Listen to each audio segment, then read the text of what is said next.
नमस्कार दोस्तों, मैं दीपक शर्मा अंगिरश आपका स्वागत करता हूं अपने इस चैनल में। आज की ये वीडियो इतनी ज्यादा इंपॉर्टेंट है दोस्तों। आज की इस वीडियो के अंदर मैं आप लोगों को बहुत डीपली नॉलेज देने वाला हूं, वो नॉलेज जो शायद ही आज तक यूट्यूब हिस्ट्री में आप लोगों को किसी ने प्रोवाइड कराई हो। अब दोस्तों, अगर आप किसी विल वसीयत को लेकर परेशान हैं, हो सकता है आपके पास विल वसीयत के माध्यम से कोई संपत्ति आई हो सकता है आप लोगों ने कोई विल वसीयत प्राप्त की हो। ऐसी सिचुएशन में अगर आपके मन में ये डर बना हुआ है कि इस विल वसीयत को कोई कोर्ट में चैलेंज तो नहीं कर देगा, तो ये वीडियो आप ही लोगों के लिए मैं यहां पर दोस्तों लेकर आया हूं। क्योंकि आज की इस वीडियो के अंदर हम बात करने वाले हैं कि आखिरकार एक विल वसीयत को जब कोर्ट में चैलेंज किया जाता है तो वहां पर किस किस प्रोविजन के तहत क्या क्या चीज वहां पर साबित करनी पड़ती है। अब देखिए दोस्तों, ये एक प्रैक्टिकल वीडियो आप लोगों के लिए मैं लेकर आया हूं, क्योंकि अगर कल को इन फ्यूचर कोई आप लोगों के सामने लीगल एक्शन लिया जाता है विल वसीयत से रिलेटेड, तो जिस प्रकार से मैं आपको समझाने वाला हूं उन्हीं कंडीशन के हिसाब से यहां पर उस विल वसीयत को यहां पर साबित करना पड़ता है। अब दोस्तों, आज की इस वीडियो के अंदर मैं बहुत चीजें आप लोगों के साथ डिस्कस करने वाला हूं कि आखिरकार कोर्ट में विल वसीयत को चैलेंज करने के बाद क्या होता है। अगर वहां पर जो दोनों अटेस्टिंग विटनेस है उन दोनों को ही डेथ हो जाए तो उस कंडीशन में क्या होगा। जो सस्पिशियस सर्कमस्टांसेस होते हैं जिसके बेस पर विल वसीयत को चैलेंज कर दिया जाता है वो कौन कौन से होते हैं। इसके अलावा ऑनरेबल सुप्रीम कोर्ट की कुछ महत्वपूर्ण जजमेंट आप लोगों के साथ आज मैं यहां पर शेयर करने वाला हूं। अगर दोस्तों आपने अभी तक इस चैनल को सब्सक्राइब नहीं किया है तो इसे जल्द से जल्द आप जरूर सब्सक्राइब कर ले, क्योंकि हम इस चैनल पर आप सभी लोगों के लिए इसी प्रकार से इंफॉर्मेटिव वीडियोस रोजाना ही लाते रहते हैं। तो चलिए दोस्तों, आज की इस वीडियो को हम ज्यादा लंबा ना करते हुए आज की इस वीडियो को स्टार्ट करते हैं।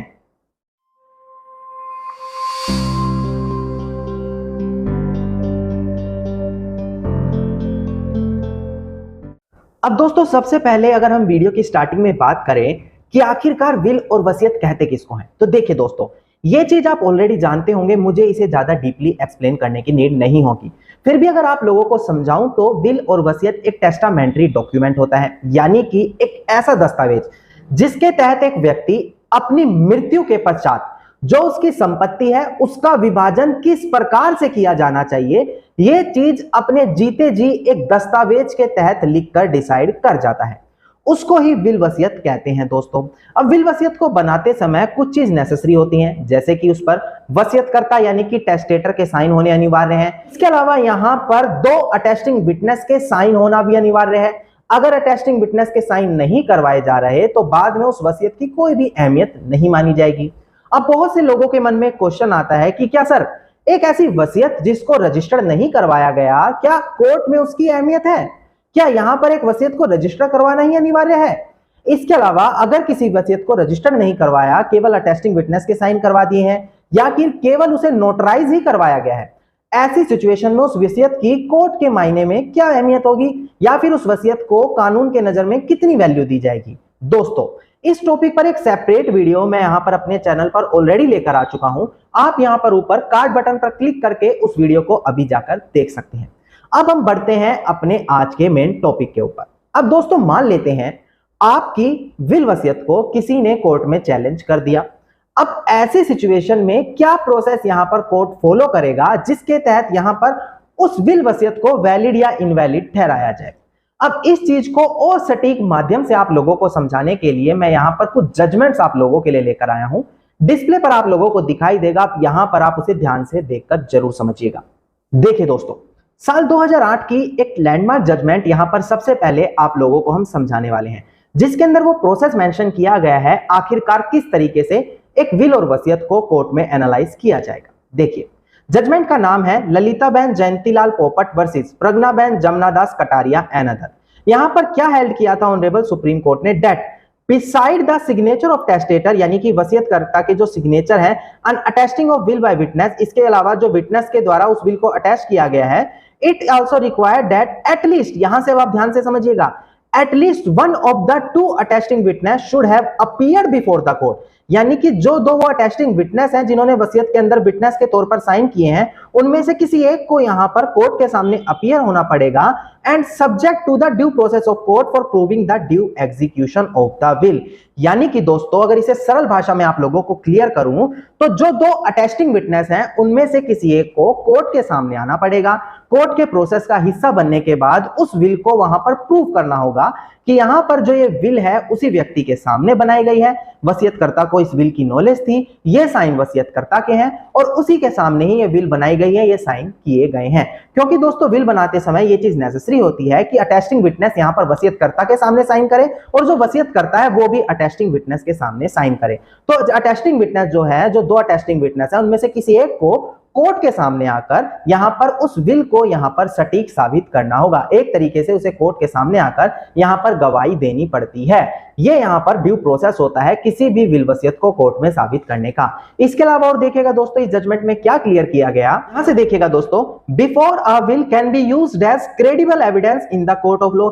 यानी कि एक विल को कोर्ट ऑफ लॉ के अंदर एक एविडेंस के यूज करने से पहले यहां पर क्या करना होगा, attesting witness who is live, यानी कि वो विटनेस जो जीवित है and capable of giving evidence, और एविडेंस देने के कैपेबल है। कैपेबल का मतलब दोस्तों क्या कह सकते हैं, मान लेते हैं वो मानसिक रूप से शारीरिक रूप से स्वस्थ है जो कोर्ट के अंदर आकर अपना एविडेंस दे सकता है। उसको क्या करना पड़ेगा, has to be necessary examine before the document, यानी कि उस व्यक्ति को कोर्ट के सामने आकर उस डॉक्यूमेंट को नेसेसरीली क्या करना पड़ेगा, एग्जामिन करना पड़ेगा, उसको वेरीफाई करना पड़ेगा। To be attested can be used in evidence, यानी कि उसको एविडेंस में इस्तेमाल करने से पहले उस विल को यहां पर जो अटेस्टिंग विटनेस है उसको कोर्ट के सामने आकर उसको वेरीफाई करना पड़ेगा। इसके बाद ही उस विल को वहां पर एज एन एविडेंस इस्तेमाल किया जा सकता है। यह चीज भी इस जजमेंट के अंदर क्लियर की गई थी दोस्तों। इसके अलावा यहां पर आपको कुछ पॉइंट्स पर और ध्यान देना है दोस्तों, जैसे कि अपेक्स कोर्ट यानी कि supreme court further held that if the witness appearing before the court is only able to prove the attestation by will by him, यानी कि जो अटेस्टिंग विटनेस है कोर्ट में बुलाया गया है वो केवल वहां पर खुद के द्वारा जो अटेस्टेशन किया गया है केवल उसी को प्रूव करता है, but fail to prove the attestation of other witness. पर जो दूसरा अटेस्टेड विटनेस था उसके द्वारा जो अटेस्टेशन किया गया था उसको प्रूव नहीं कर पाता। ऐसी कंडीशन में उस विल की जो वैलिडिटी है प्रूव करने की वो पूरी नहीं मानी जाएगी। ऐसी कंडीशन में क्या होगा, यहां से ध्यान दीजिएगा, the other witness will also have to produce in the court. ऐसी सिचुएशन में जो दूसरा विटनेस है अटेस्टिंग विटनेस जिसके उस विल पर साइन है उसको कोर्ट में बुलाया जाएगा और उसको बुलाने के बाद उसको भी ठीक पहले वाली अटेस्टिंग विटनेस की तरह उस विल वसीयत को कोर्ट के अंदर साबित करना पड़ेगा। ये एक प्रोसेस होता है दोस्तों विल वसीयत को कोर्ट में साबित करने का। अब अगर किसी विल वसीयत को कोर्ट में चैलेंज किया जाता है तो आप लोगों को क्लियर होगा, एक अटेस्टिंग विटनेस को कोर्ट में बुलाया जाता है, वही आकर यहां पर यह चीज साबित करता है कि ये विल उसके सामने लिखी गई है, टेस्टेटर ने उसके सामने साइन किए हैं, दूसरा टेस्टिंग विटनेस है उसके सामने साइन किए गए थे। इसके अलावा वहां पर क्रॉस एग्जामिनेशन होता है, दूसरी पार्टी का वकील उससे क्वेश्चन कुछ पूछता है। बाद में अगर यह चीज साबित होती है कि अटेस्टिंग विटनेस यहां पर सही बोल रहा है तो उस विल को वैलिड मान लिया जाता है। अगर अटेस्टिंग विटनेस केवल अपनी अटेस्टेशन को ही प्रूव कर पाता है या फिर अपनी अटेस्टेशन को प्रूव नहीं कर पाता, ऐसी कंडीशन में दूसरा अटेस्टिंग विटनेस बुलाया जाता है, उसके साथ भी सेम यही प्रोसेस वहां पर अप्लाई किया जाता है ताकि उस विल और वसीयत को वहां पर वेरीफाई किया जा सके। दोस्तों ये प्रोसेस होता है एक विल वसीयत को कोर्ट के अंदर वेरीफाई करने का। अब दूसरा क्वेश्चन आता है, मान लेते हैं अगर दोनों ही अटेस्टिंग विटनेस की डेथ हो जाए। बहुत सी कंडीशन में देखा गया है जब दोनों गवाह होते हैं जिनके विल पर साइन है उन दोनों की डेथ हो जाती है, उनमें से दोनों की एज इतनी हो चुकी है कि वो कोर्ट में लाए नहीं जाते, वो बिल्कुल बेड पर हैं या फिर वो इंडिया से ही छोड़कर चले गए, आउट ऑफ कंट्री रहते हैं। ऐसी कंडीशन में क्या प्रोविजंस फॉलो करने पड़ते हैं, कानून क्या कहता है, ये चीज मैं आपको यहां पर क्लियर करने वाला हूं। देखिए दोस्तों, अब इस चीज को समझने के लिए हमें इंडियन एविडेंस एक्ट के सेक्शन 69 के प्रोविजन पर नजर डालनी होगी। वहां पर इस चीज को क्लियरली डिफाइन किया गया है कि अगर दोनों अटेस्टिंग विटनेस यहां पर कैपेबल नहीं है कोर्ट में आने के लिए, चाहे उनकी डेथ हो गई हो या फिर वो बिल्कुल बेड पर हो, उनकी कंडीशन ऐसी नहीं है वो कोर्ट में लाए जा सके, या फिर वो आउट ऑफ इंडिया चले गए हो, ऐसी कंडीशन में कोर्ट क्या प्रोसेस फॉलो करता है वो अब आपको यहां पर डिस्प्ले पर दिखाई देगा। देखिए दोस्तों, section 69 in the Indian evidence act बात करता है proof where no attesting witness found, यानी कि जहां पर दोनों ही अटेस्टिंग विटनेस नहीं पाए गए ऐसी कंडीशन में क्या करना होगा। यहां पर आप ध्यान दीजिए, if no such attesting witness can be found, अगर कोई भी अटेस्टिंग विटनेस नहीं पा रहा और if the document purported to have been executed in the United Kingdom, और जो वो विल का डॉक्यूमेंट है वो यूके के अंदर एग्जीक्यूट किया गया है, तो ऐसी कंडीशन में क्या होगा, it must be proved that the attestation of one attesting witness at least in his writing, ऐसी कंडीशन में जो अटेस्टिंग विटनेस है उनके जो सिग्नेचर है उनकी हैंडराइटिंग से उस चीज को प्रूव किया जाएगा। दोस्तों यहां से आप समझ सकते हैं, इट मस्ट बी प्रूव, यहां पर यह प्रूव किया जाएगा that the attestation of one attesting witness, जो अटेस्टेशन की गई है किसी एक अटेस्टिंग विटनेस की, कैसे प्रूव की जाएगी? इन हिज हैंडराइटिंग, उनकी हैंडराइटिंग के द्वारा, and that the signature of the person executing the document is in writing of that person. और इसके अलावा जिस व्यक्ति ने वो वसीयत बनाई है, जो एग्जीक्यूट कर रहा है, जो टेस्टेटर है, उसके भी यहां पर हैंडराइटिंग से उसकी जो एग्जीक्यूशन के सिग्नेचर है उसको वेरीफाई किया जाएगा। यहां पर अगर दोनों ही अटेस्टिंग विटनेस नहीं मिल रहे तो इस प्रोसेस से वहां पर उस विल वसीयत को दोस्तों कोर्ट के अंदर वेरीफाई किया जाता है और यह चीज फाइनलाइज की जाती है कि वो विल वसीयत यहां पर फ्रॉड है या फिर ट्रू है, यानी कि वो वैलिड है, लीगल है।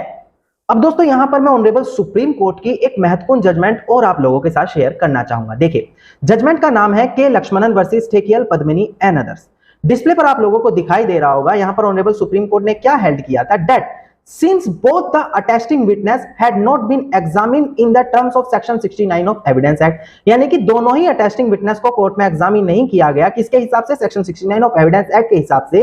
तो यहां पर ये प्रोपाउंडर के ऊपर आ जाता है, क्या जो विल का प्रोपाउंडर है उसके ऊपर, to prove the attestation of one attesting witness in his handwriting, यानी कि जो अटेस्टिंग विटनेस है दो, उनमें से किसी एक के अटेस्टिंग विटनेस के जो सिग्नेचर है उसकी हैंडराइटिंग में साबित करना होगा, and that the signature of the person executing the document was the handwriting of those person. ये दोनों चीज वहां पर उस प्रोपाउंडर को ही साबित करनी होगी कि यहां पर जो अटेस्टिंग विटनेस है उसकी हैंडराइटिंग से उसके सिग्नेचर मैच कर रहे हैं या फिर उसकी हैंडराइटिंग ही है, और जो एग्जीक्यूएंट है यानी कि जो टेस्टेटर है उसकी हैंडराइटिंग से भी उस विल वसीयत को वहां पर वेरीफाई कराना होगा। कौन इस चीज को वेरीफाई कराएगा? यहां पर प्रोपाउंडर। दोस्तों अब दोस्तों यहां पर अगर विल वसीयत की बात चल रही है तो एक टर्म आप लोगों को और क्लियर होना जरूरी है, सस्पिशियस सर्कमस्टांसेस, यानी कि वो सिचुएशन जब यहां पर एक विल वसीयत को संदेह की नजर से देखा जाता है।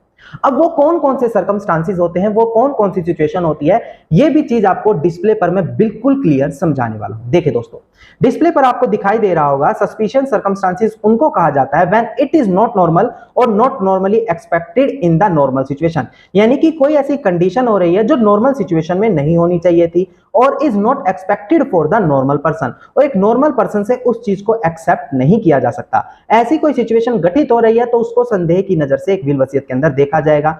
इलस्ट्रेटिव इंस्टेंस और सस्पेंशन कुड बी शेकी और doubtful signature of the testator, और इसका एक एग्जांपल मैं आपको बता देता हूं। मान लेते हैं किसी वसीयतकर्ता ने वहां पर शेकी, हिलाते हुए डाउटफुल सिग्नेचर किए हैं टेस्टेटर ने, जैसे कि कई बार आप लोगों ने देखा होगा कि जो टेस्टेटर है, वसीयत करता है, वो यहां पर कांपते हुए हाथों में सिग्नेचर कर देता है या फिर जो उसके सिग्नेचर है वो मैच नहीं खा रहे। ऐसी कंडीशन में उसे सस्पिशियस सर्कमस्टांसेस के अंदर देखा जाएगा। आगे देखिएगा, फिएबल और uncertain mind of the testator, यानी कि जो वसीयत करता है उसकी वसीयत कुछ इस तरीके से लिखी गई है कि वहां पर वो खुद ही क्लियर नहीं हो पा रहा कि आखिरकार वसीयत के अंदर लिखा क्या है। इसके अलावा unfair disposition of the property, अगर किसी प्रॉपर्टी को डिस्पोज ऑफ किया जा रहा है, बांटा जा रहा है, तो वहां पर उसे अनफेयरली तरीके से बांटा गया और उसका कुछ खास रीजन भी वहां पर मेंशन नहीं किया गया कि आखिरकार अनफेयर डिस्पोजिशन क्यों किया जा रहा है। अनफेयर डिस्पोजिशन, मान लेते हैं 5 बच्चे हैं, चारों को हिस्सा दिया और एक को हटा दिया, भाई एक को हटाया क्यों है, ये चीज बिल के अंदर मेंशन नहीं की, तो इसे अनफेयर डिस्पोजिशन कहा जा सकता है। And unjust exclusion of the legal heir, जो मैंने भी आपको बताया कि अनफेयरली किसी को एक्सक्लूड कर दिया उस वसीयत के अंदर से। एंड पर्टिकुलरली द डिपेंडेंट, जो उसके ऊपर डिपेंडेंट थे, बेसिकली उन लोगों की बात यहाँ पे की गई है। यहां पर एक चीज और ध्यान दीजिए जो सस्पिशियस सर्कमस्टांसेस के अंदर देखी जाएगी, एक्टिव और leading part in making of will by the beneficiary. अब जिसको यहां पर विल वसीयत के माध्यम से प्रॉपर्टी प्राप्त हो रही है वो वहां पर विल वसीयत के अंदर एक्टिव रोल प्ले कर रहा है, लीडिंग रोल प्ले कर रहा है, ये भी यहां पर सस्पिशियस सर्कमस्टांसेस की नजर से देखा जाता है। ऐसी कंडीशन में यहां पर कोर्ट ये चीज देख सकती है कि जो वो विल वसीयत बनाई गई है वो वहां पर सस्पिशियस सर्कमस्टांसेस क्रिएट कर रही है। तो अगर आप विल वसीयत बना रहे हैं तो ये सारी चीज वहां पर जरूर ध्यान दें, नहीं तो बाद में आप लोगों को दिक्कत आने वाली है दोस्तों। अब दोस्तों मैं यहां जानता हूं वीडियो काफी लंबी हो चुकी है, बट हम लास्ट 3 जजमेंट और आप लोगों के साथ डिस्कस करते हैं क्योंकि ये इंपॉर्टेंट है।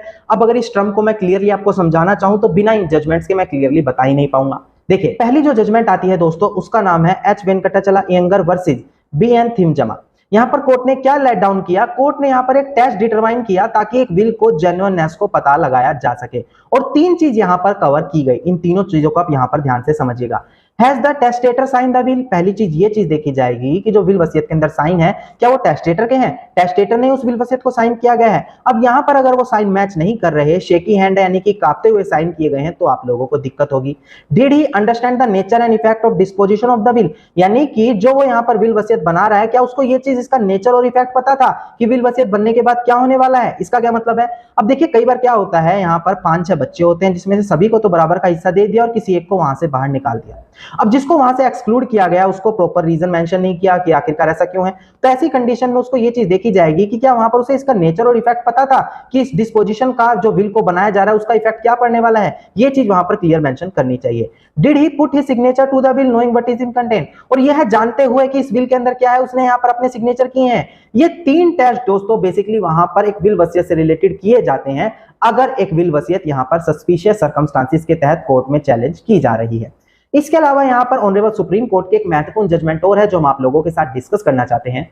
देखिए जजमेंट का नाम है Jaswant Kaur versus Amrit Kaur and other. इसके अंदर क्या हेल्ड किया गया था, where the will is shrouded in suspicion, यानी कि जहां भी विल को यहां पर संदेह की नजर से देखा जा रहा है, यहां पर true question that arise for consideration, ऐसी कंडीशन में क्या क्वेश्चन अराइज किया जाएगा, whether the evidence led by the propounder of the will, कि जो यहां पर एविडेंस प्रोपाउंडर ऑफ विल के द्वारा दिए गए हैं क्या such as to satisfy the conscience of the court that the will was duly executed by testator, यानी कि जो एविडेंस वहां पर दिए गए हैं क्या वो कोर्ट को सेटिस्फाई कर रहे हैं कि उस टेस्टेटर द्वारा ही सब कुछ जानते हुए इस विल वसीयत को साइन किया गया है। ये चीज यहां पर इस जजमेंट के अंदर क्लियर की गई थी दोस्तों। इसके अलावा हम अपनी आज की लास्ट जजमेंट के ऊपर बढ़ते हैं, बहुत इंपॉर्टेंट जजमेंट है दोस्तों। जजमेंट का नाम है Shiv Kumar and other versus Sharan Baspa. यहां पर कोर्ट ने क्या हेल्ड किया, that if a person challenging the will, अगर कोई पर्सन विल को चैलेंज कर रहा है, क्या क्या एलेज कर रहा है, वहां पर क्या आरोप लगा रहा है, वहां पर फ्रॉड लगा सकता है, अनड्यू इन्फ्लुएंस लगा रहा है, कोएर्जन लगा रहा है एक्सेट्रा, यानी कि धोखाधड़ी चीटिंग से रिलेटेड यहां पर कोई आरोप लगा रहा है in regard to execution of the will, यानी कि विल को एग्जीक्यूट करने के लिए चीटिंग हुई है, धोखाधड़ी हुई है, ऐसा कोई आरोप लगा रहा है। Such plea has to be proved by him, ऐसी कंडीशन में जो वो आरोप लगाए जा रहे हैं इस चीज को वहां पर उसी व्यक्ति को प्रूव करना होगा जो यहां पर वो आरोप लगा रहा है। ऐसा इस जजमेंट के अंदर क्लियर किया गया था दोस्तों।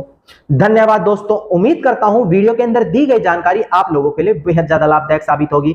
आज की वीडियो आपको कैसी लगी प्लीज मुझे कमेंट सेक्शन में जरूर बताइएगा। मैं बहुत डीपली रिसर्च करता हूं, कितने आर्टिकल्स पढ़ता हूं, फिर प्रोविजंस पढ़ता हूं, तब जाकर ये वीडियो आप लोगों के लिए लाई जाती है। तो मेरे एफर्ट्स आप लोगों को कैसे लग रहे हैं प्लीज कमेंट सेक्शन में मुझे जरूर बताएं। वीडियो आप लोगों को अच्छी लगी, वीडियो को लाइक और अपने व्हाट्सएप शेयर पर, अपने सोशल मीडिया साइट पर शेयर जरूर कीजिएगा। अगर आप इसी प्रकार की इंफॉर्मेटिव वीडियोस रोजाना ही पाना चाहते हैं तो चैनल को सब्सक्राइब करके नोटिफिकेशन बेल आइकन आप जरूर दबा दीजिए।